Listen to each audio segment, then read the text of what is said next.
बलदेव का या बलराम का प्राकट्य दिवस है, जन्म दिवस है, आनंद दिवस है।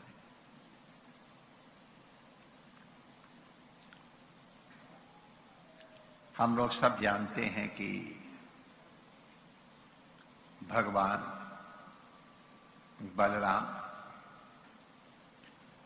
कुछ दिनों तक देवकी माता के गर्भ में रहे और इसके बाद वो गोकुल में आ गए और माता जी की गोद में, रोहिणी माता जी की गोद में आ गए, कुक्षी में आ गए और फिर नंद बाबा के यहाँ पुत्रोत्सव सर्वप्रथम बड़े लाला का माने बलदेव का ही हुआ था। नंद बाबा ने बड़े आनंद से अपने मित्र के पुत्रोत्सव का आनंद मनाया है। गोपाल विलास में उसका खूब वर्णन है। ये भी हम लोगों को सबको ज्ञात है कि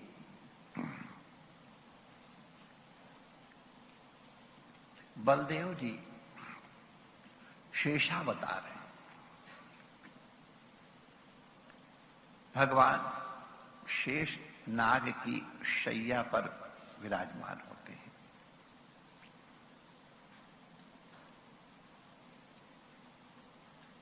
वहां शेषनाग उनके ऊपर फणों से छाया किए रहते हैं, सुरक्षा करते हुए।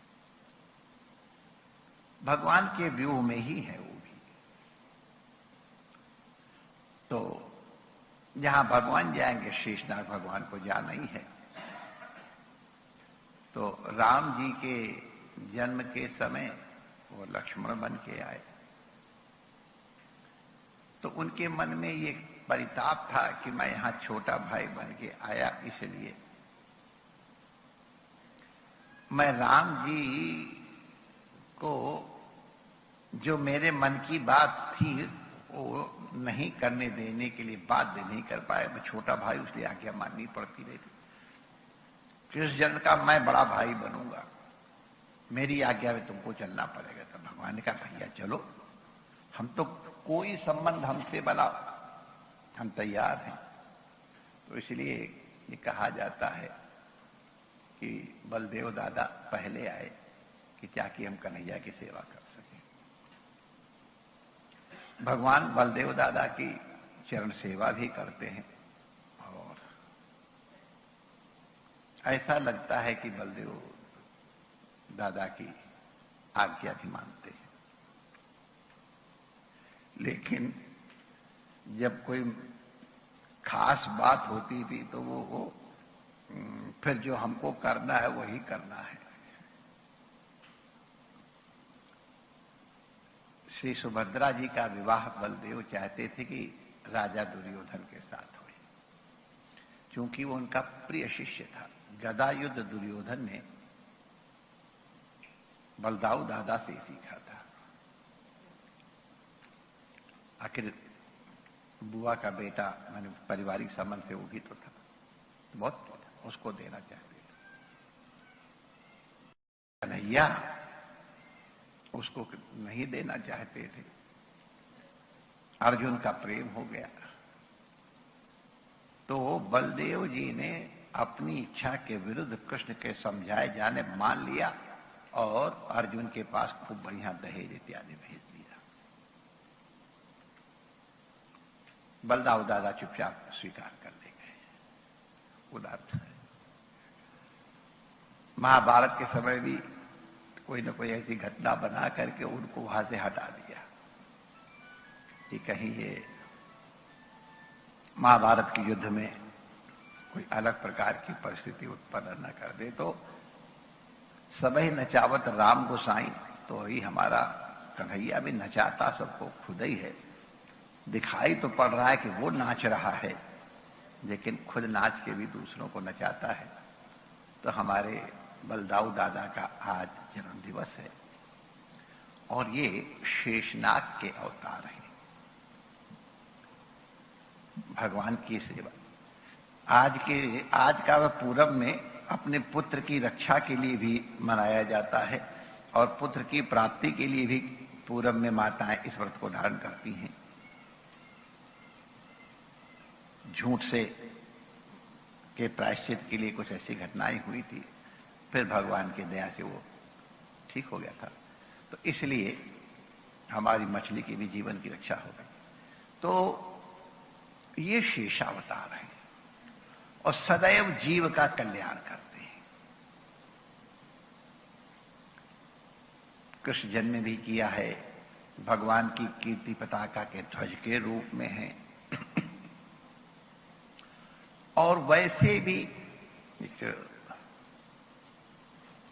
आज माने बलदेव षष्ठी से तो उसका कोई साक्षात संबंध नहीं है, लेकिन आचार्य हैं तो शेषनाग जी ने पतंजलि के रूप में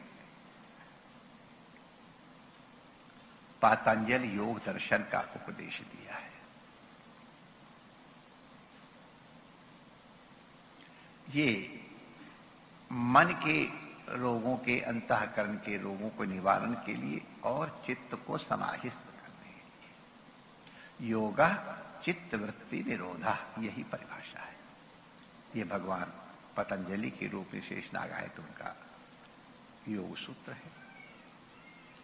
व्याकरण के भी महाभाष्यकर्ता भगवान पतंजलि हैं।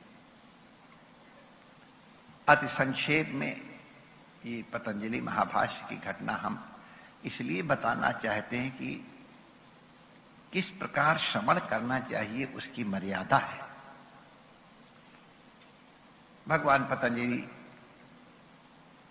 अपने शिष्यों को, जिनको पढ़ाते थे, 1000 शिष्य थे, तो उनसे कहा कि बच्चों, आज तुम सब लोग आओ, बैठो करके हम तुमको अष्टाध्यायी जो व्याकरण के सूत्र हैं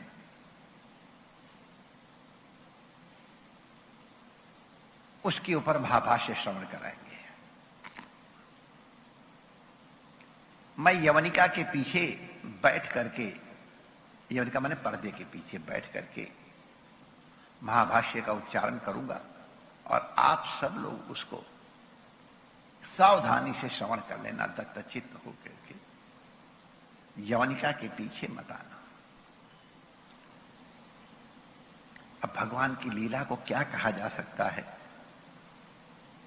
सत्संग की एक व्यवस्था होती है, समय से पहले आवे और समय से पीछे उठे। अगर विलंब से आवे और जगह दिखाई पड़े तो कहीं किनारे बैठ जाए। हम कितने बड़े भी चौधरी हों, कितने बड़े पद वाले हों, सत्संग में बाधा करते हुए कई लोग तो जानबूझ के लेट आते हैं और फिर दिखाएंगे कि हम कितने इंपॉर्टेंट व्यक्ति हैं, तो अपनी लिए रिजर्व सीट, या नहीं रिजर्व सीट है तो रिजर्व सीट होनी चाहिए कि अभिमान को बाहर नहीं छोड़ो, सत्संग का लाभ नहीं मिलेगा। सत्संग पे कभी पैर के ऊपर पैर रख के नहीं बैठा जाता है। सत्संग हो रहा हो, कोई बड़े विराजमान हो, उनके सामने आपस में कानाफूसी नहीं करना चाहिए, सब अपराध माने जाते हैं। बीच में से उठा भी नहीं जाता है। तो भगवान पतंजलि पर्दे के पीछे से महाभाष्य का उपदेश कर रहे थे। चरम सीमा पर ही था महाभाष्य। तो एक विद्यार्थी को लघुशंका बहुत जोर से लगी। अब वो लघुशंका का वेग नहीं रोक पाया तो उठ करके लघुशंका करने चला गया। अब बाकी 999 थे, तो उसमें एक को जिज्ञासा हुई कि आज गुरुजी कैसे इतना ये बोल रहे हैं, कुछ विलक्षण तो था ही। तो उसने जैसे ही पर्दा खोला, और शेषनाग के सहस्र फण, 2 लाल लाल नेत्र और ऊपर एक एक मणि, ऐसे झमाझम प्रकाश, ये रूप सब जीव बातें मन रहे। वो देख घबरा के चीख करके बेहोश हो गया। जैसे ही वो चीखा तो वो समाधि में बैठ करके बोल रहे थे, तुरंत उनको क्रोध आया, ये अवज्ञा है। और शेषनाग को क्रोध आए तो क्या होगा? 99 की 999 की 999 जय श्री कृष्ण हो गए, भस्म।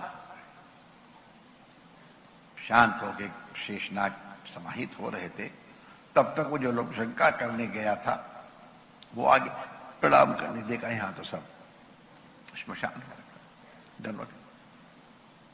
तू कहां चला गया? लघु शंका लगी थी। अरे पाठ के बीच में से उठाने जाता है, जा तू ब्रह्म राक्षस हो जा। शेषनाग का क्रोध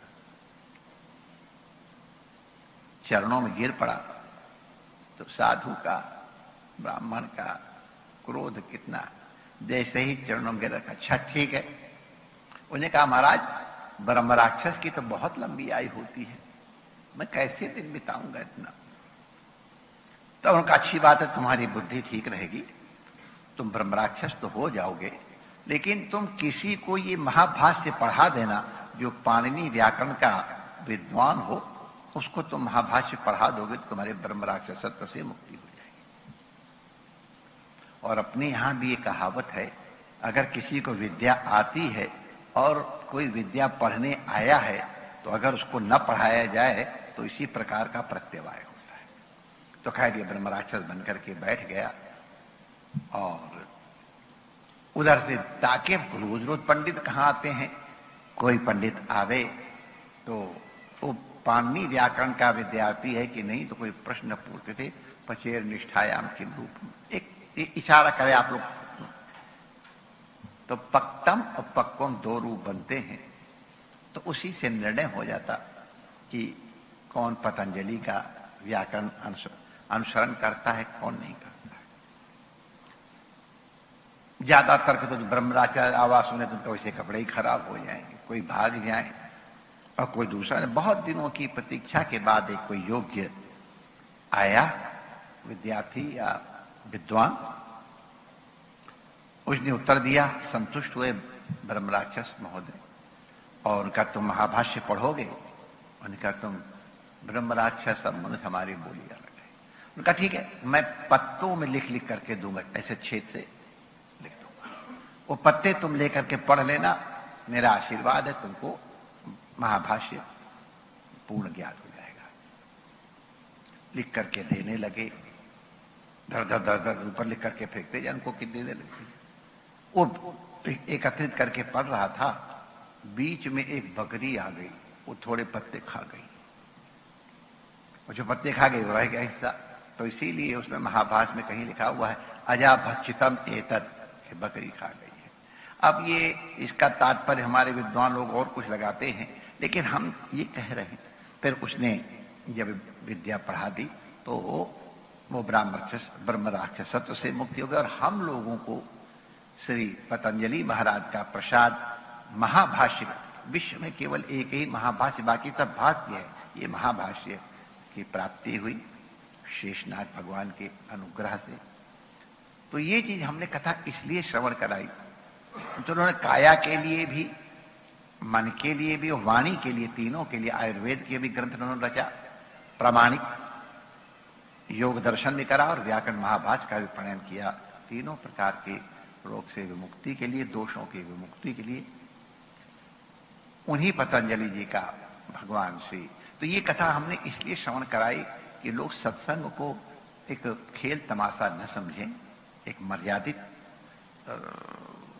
व्यवस्था है इसकी, सुनने की भी और सुनाने की भी, उसका ध्यान रखें। बड़ों के सामने कैसे बैठा उठा जाता उसका भी ध्यान रखें। इसलिए चर्चा की, बार बार इसकी चर्चा की जाती है कि लोग असावधान हो जाते हैं। तो प्रसंग था इसलिए कह दिया गया। तो वही पतंजलि भगवान आज बलदाऊ दादा के रूप में गोकुल में पधारे हैं। उनका जन्म दिवस है। उनके जन्म दिवस की सभी को पुनश्च बहुत बहुत बधाइयां।